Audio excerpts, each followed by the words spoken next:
नमस्कार प्यारे दर्शकों, मैं हूं कमल दुबे, आपका ज्योतिष मित्र सौभाग्य सलाह में आपका स्वागत करता हूं। प्यारे दर्शकों, आज दो महत्वपूर्ण विषय पर आपसे चर्चा करेंगे। पहला विषय, कुंडली देख करके यह कैसे जान लिया जाए कि यह जो जातक है ये पूर्व जन्म में भी एक साधक रहा है और इस जन्म में भी यह साधना करेगा। और दूसरा, राहु केतु की स्थिति। सबसे पहले बात करते हैं उस अत्यंत श्रेष्ठ योग की। किसी भी जातक की कुंडली को देखा जाए तो सबसे पहले देखा जाए नौवें भाव का स्वामी यदि पांचवें भाव में आकर के विराजमान हो जाए और पांचवें भाव का स्वामी यदि 10वें भाव में आकर के विराजमान हो जाता है तो ऐसा व्यक्ति पूर्व जन्म में भी साधक रहा है और इस जन्म में भी वह साधना ही करेगा। कुंडली का यह अत्यंत श्रेष्ठ योग है। दूसरी चर्चा करते हैं राहु और केतु देव के विषय में। हम सभी जानते हैं किसी भी जातक की चालाकी को देखना हो, उसकी सोच को देखना हो तो राहु देव की स्थिति को देख लिया जाए और वह कितना पराक्रमी है, कितना परिश्रम करेगा, उसके लिए केतु देव को समझ लिया जाए तो उस जातक के जीवन के सारे रहस्यों का पता हमें चल जाता है। वास्तव में राहु जहां पर विराजमान होते हैं व्यक्ति सबसे ज्यादा उसी भाव से संबंधित सोच रखता है और वह भाव तब और महत्वपूर्ण हो जाता है जहां राहु देव विराजमान है वहां से ठीक 7वें घर में केतु देव से संबंधित जो भाव है उस पर वह अपना पराक्रम और परिश्रम करता है। जैसे कुंडली की बात की जाए तो यदि किसी भी जातक की कुंडली में राहु देव प्रथम भाव में विराजमान हो जाए तो जाहिर सी बात है केतु देव 7वें भाव में विराजमान होंगे। ऐसे जातक की सोच सिर्फ अपने पर्सनालिटी को डेवलपमेंट करने की रहती है। ऐसा व्यक्ति चाहता है कि जहां भी जाऊं मुझे मान सम्मान मिले, मुझे यश कीर्ति मिले, मैं जिस स्थान पर बैठूं वहां मेरी सराहना हो, मेरी चर्चा हो, लोग मुझे अच्छा बोले। ये आपकी सोच है, लेकिन यह सोच पूरा होगा एक अच्छे कर्म से, क्योंकि 7वें भाव में बैठा हुआ केतु 10वें से 10वां भाव 7वां है, जहां से कर्म का एक प्रतिबिंब यहां दिखाई पड़ता है। आपकी सोच तो अच्छी है, लेकिन यह सोच तब सही होगी जब आप अच्छा कर्म करें। उसी प्रकार से राहु देव यदि द्वितीय भाव में विराजमान हो जाएं तो ऐसा व्यक्ति सिर्फ धन के विषय में सोचता है। वाणी बहुत ही अट्रैक्टिव होती है, बहुत अच्छा बोलता है, पास पड़ोस के लोगों को दबा करके रखता है या पास पड़ोस के लोगों को वह यह दिखाने की कोशिश करता है कि मुझसे ज्यादा धनवान और मुझसे ज्यादा बोलने में कोई एक्सपर्ट नहीं।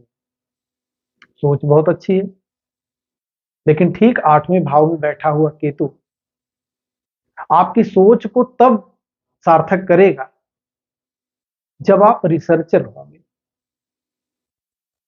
जो भी कार्य आप करते हैं उस कार्य में आप परिश्रम करते हो, आप उस कार्य को नए ढंग से करते हो, तभी आपकी यह सोच सफल होगी।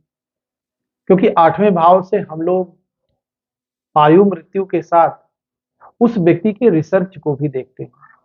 एक नए इन्वेंशन को भी देखते हैं। तो राहु की सोच, केतु का बल, यह दोनों व्यक्तित्व में होना चाहिए।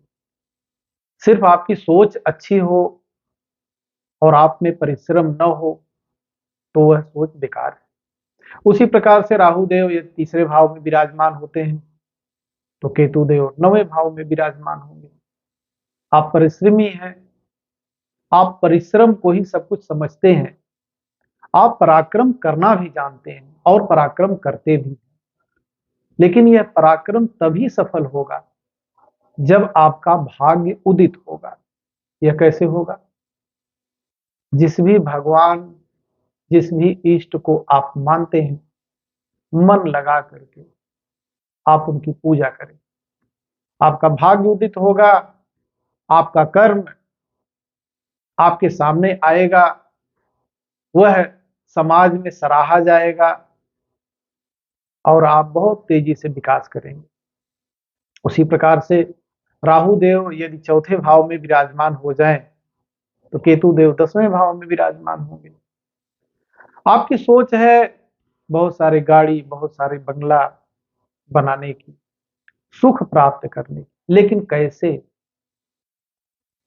यह केतु देव बताएंगे। आपके अपने कर्म से। जो भी व्यवसाय करते हैं उस व्यवसाय में परिश्रम करिए। आपकी सोच बिल्कुल सही है, आप जरूर आगे बढ़ेंगे, आप कई सारे गाड़ी बंगला बनाने वाले हैं, आपको परिवार का भरपूर सुख मिलने वाला है। लेकिन यह सुख देंगे केतु देव आपके पराक्रम से। जो भी व्यवसाय, जो भी नौकरी, जो भी कार्य करते हैं उसमें परिश्रम करिए। यदि राहु देव विराजमान है 5वें भाव में तो केतु देव 11वें भाव में विराजमान होंगे। ऐसा व्यक्ति अपने बच्चों के प्रति हमेशा चिंतित होता है, अपने एजुकेशन को लेकर के चिंतित होता है। वह चाहता है कि मैं जो भी पढ़ाई कर रहा हूं उस पढ़ाई का कुछ मतलब निकले, उससे मैं ठीक ठाक अर्निंग करूं, या जो भी हमारे बच्चे हैं वह सही लाइन पे लगे, जिससे आगे का समय भी मेरा अच्छा हो सकता है। लेकिन 11वें भाव में बैठा हुआ केतु यह बताएगा कि लाभ तभी प्राप्त होगा जब आप दुश्मनों से भी काम निकालना जान जाएंगे, जब आप विपरीत से विपरीत परिस्थिति में भी लड़ना जान जाएंगे। हो जाएगा। इसी प्रकार से राहु देव यदि छठे भाव में विराजमान होते हैं तो केतु देव 12वें भाव में विराजमान होंगे। आपकी सोच है कि मेरे ऊपर कर्ज न हो, मेरे ऊपर रोग न हो, शरीर रोगी न हो, मैं शत्रुओं का दमन कर दूं। हो सकता है, लेकिन इसके लिए 12वां भाव यह दिखाता है कि आप व्यय कहां कर रहे हैं। अगर आपका व्यय सही जगह पर है, आपके शरीर में रोग है तो सही समय पे इलाज करवाइए। आपके शत्रु अधिक हैं तो शत्रुओं का दमन करने के लिए कुछ ऐसा कार्य करिए, कुछ ऐसा व्यय करिए कि शत्रु अपने आप समाप्त हो जाए। यानी कि आप इतना विकास कर लीजिए कि शत्रु आपकी तरफ देखें ही नहीं। तो ये राहु की जो सोच है, जो आपकी सोच है, वो बिल्कुल सार्थक हो जाएगी। इसी प्रकार से राहु देव यदि 7वें भाव में विराजमान हो जाए तो केतु देव लग्न में ही विराजमान हो जाएंगे। 7वें भाव से आप अपने व्यवसाय को देखते हैं। आपकी सोच है कि मुझे रोज इनकम हो, आपकी सोच है कि मेरी पत्नी मेरे अनुरूप मिले, आपकी सोच है कि मेरा पति मेरे अनुरूप मिले। ऐसी आपकी भावना है, ऐसी आपकी सोच है और बिल्कुल सही सोच है। लेकिन उसके लिए अपने पर्सनालिटी को डेवलप करिए, अपने शरीर से मेहनत करिए, रोज की इनकम भी हो जाएगी। और अगर आप योग्य होंगे तो अगर आप जातिका हैं तो आपको सुंदर पति की प्राप्ति होगी, योग्य पति की प्राप्ति होगी। और अगर आप जातक हैं तो सुंदर पत्नी और योग्य पत्नी की प्राप्ति आपको निश्चित होगी, क्योंकि राहु केतु ऐसा आपको संकेत दे रहे हैं। प्यारे दर्शकों, यदि राहु देव 8वें भाव में विराजमान है तो केतु देव दूसरे भाव में विराजमान होंगे। 8वें भाव से आपकी सोच है कि आप जो भी कार्य करें वह कुछ अलग हो, वह सबसे अलग हो सकता है, लेकिन उसके लिए आपको व्यय करना पड़ेगा, धन खर्च करना पड़ेगा, आपको वाणी अच्छी रखनी पड़ेगी। आपके पास जो भी पैतृक संपत्ति है उस पैतृक संपत्ति का प्रयोग सही जगह पे करना होगा। रिसर्चर आप होंगे और निश्चित तौर पे होंगे, राहु देव ऐसा संकेत दे रहे हैं, लेकिन केतु देव जैसा पराक्रम आप करें। इसी प्रकार से राहु देव यदि 9वें भाव में विराजमान है, आप सोचते हैं कि मेरा सारा कार्य भाग्य से ही हो, मुझे परिश्रम कम करना पड़े, यही आपकी बहुत बड़ी भूल है। आप भाग्यशाली अत्यंत हैं, इसमें कोई दो राय वाली बात नहीं है, लेकिन तीसरे भाव में बैठे हुए केतु आपको यह संकेत करते हैं कि पराक्रम करिए, जो भी कार्य आपने शुरू किया है उसमें मेहनत करिए, भाग्य आपका साथ देता है। राहु देव यदि 10वें भाव में विराजमान है तो आपकी सोच है कि मेरा जो कर्म हो वह सबसे अलग हो, सबसे महान हो, और मुझे अपने कर्म के बदौलत हर प्रकार का आनंद प्राप्त हो। बिल्कुल प्राप्त होगा, लेकिन चौथे भाव में बैठे हुए केतु यह संकेत करते हैं कि सिर्फ कार्य ही न करते रहें, आराम भी करें, सुख भी लें, अपने परिवार के साथ बैठे भी कुछ क्वालिटी टाइम अपने परिवार के साथ भी बिताएं। नहीं तो आप सिर्फ समाज में ही वाहवाही लूटेंगे, परिवार से आपको सुख कभी नहीं मिलेगा। तो परिवार के लिए भी समय निकालिए, समाज के लिए भी समय निकालिए, जो भी कार्य करते हैं उसके लिए भी समय निकालिए, करिए, परिवार को भी पूरा समय आप अवश्य दें, जीवन तभी सफल हो। प्यारे दर्शकों, इसी प्रकार से यदि राहु देव 11वें भाव में विराजमान होते हैं तो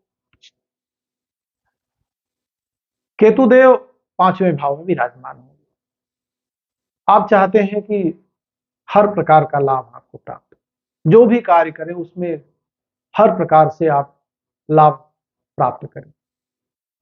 आपकी सोच अच्छी है, लेकिन उसके लिए आपको उस क्षेत्र में अच्छा एजुकेशन प्राप्त करना चाहिए। लाभ तभी प्राप्त होगा, कोई व्यक्ति बहुत लंबे समय तक तभी सफल हो सकता है जब वह जो कार्य करता हो उस कार्य में उसको अच्छी जानकारी। केतुदेव यह संकेत देते हैं 5वें भाव में विराजमान होकर के अपने बच्चों के प्रति भी जिम्मेदार बनिए, और अपने एजुकेशन के प्रति जो आप कार्य कर रहे हैं उस कार्य को अच्छे से आप पहले जान लें, समझ लें, तभी वह कार्य करें, सफलता आपको 100% मिलेगी। राहु देव यदि 12वें भाव में विराजमान है तो केतु देव 6ठे भाव में विराजमान होंगे। आपकी सोच है कि हर प्रकार का सुख, हर प्रकार का ऐशो आराम आपको प्राप्त हो। आप चाहते हैं कि समाज में एक अलग आभा के साथ, एक अलग पर्सनालिटी के साथ मैं खड़ा रहूं, जैसे कि महंगी गाड़ी के साथ, बड़ा बंगला के साथ, अच्छे मित्रों के साथ। ये आपकी सोच है, लेकिन यह सोच तभी कामयाब होगी जब आप 6ठे भाव से संबंधित पराक्रम करेंगे, जैसे कि ननिहाल पक्ष से अच्छा संबंध रखेंगे, अपने मामा नाना की बात मानेंगे, यहां से शत्रुओं से भी कार्य करना सीखेंगे, क्योंकि छठे भाव से रोग को भी देखा जाता है, कर्ज को भी देखा जाता है और शत्रुओं को भी देखा जाता है। कहीं दिखावे के चक्कर में आपके ऊपर इतना कर्जा हो जाए कि सारा दिखावा आपका निकल जाए, तो ऐसा न करें। राहु देव की सोच रखें, लेकिन राहु देव की सोच से ज्यादा केतु देव का पराक्रम रखें। केतु देव वह झंडा का डंडा है। झंडा एक ही होता है, जितना बड़ा डंडा लगेगा उतना ऊंचा आपका झंडा फहरेगा। अगर अपने आप को ऊंचा करना चाहते हैं तो पराक्रम करिए। बिना पराक्रम किए, बिना परिश्रम किए, बिना शिक्षा ग्रहण किए, बिना समझदारी दिखाए आपका वह विकास नहीं हो सकता जिसकी आप कल्पना करते हैं। आशा है राहु और केतु देव को आप समझ गए होंगे। राहु और केतु देव कोई और नहीं है, हम ही आप हैं। हमारी सोच राहु है और उस सोच का पराक्रम केतु है। यदि आप राहु को मानते हैं तो पहले केतु को मानिए, पहले पराक्रम तो करिए। सफलता तो आसानी से आपको मिलेगी। सफलता देने के लिए लोग बैठे हैं, उनके पास काम ही कुछ नहीं है, सिर्फ रजिस्टर लेकर के आपको सफल करना चाहते हैं। लेकिन अगर आपको 100% स्कोर करना है तो पढ़ाई तेज कर दीजिए। शेख चिल्ली की तरह से सपने देखना बंद करिए। पराक्रम करिए, पराक्रम करिए, पराक्रम करिए, तभी सफलता मिलेगी। यह राहु और केतु का संकेत है। प्यारे दर्शकों, फिर एक महत्वपूर्ण विषय पर आपसे चर्चा करेंगे। आप सभी दर्शक हमसे जुड़े, आप सभी का बहुत बहुत धन्यवाद।